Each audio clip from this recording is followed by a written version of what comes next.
ఆత్మహత్యలతో అల్లాడే రైతుకు ఆత్మస్థైర్యమే ఇచ్చినడమ్మ. రైతు బంధు రైతు బీమాను ఇచ్చిన పెద్ద రైతు మన కేసీఆర్.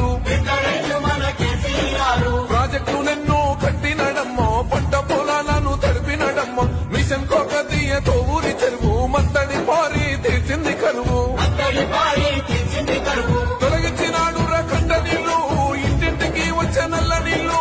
అభివృద్ధి గాయనే మారు పేరు, సృష్టికంత కేసీఆర్ సారే బోల్ సారే చల్ సారే కావాలంటున్నదే తెలంగాణ పల్లెల మల్ల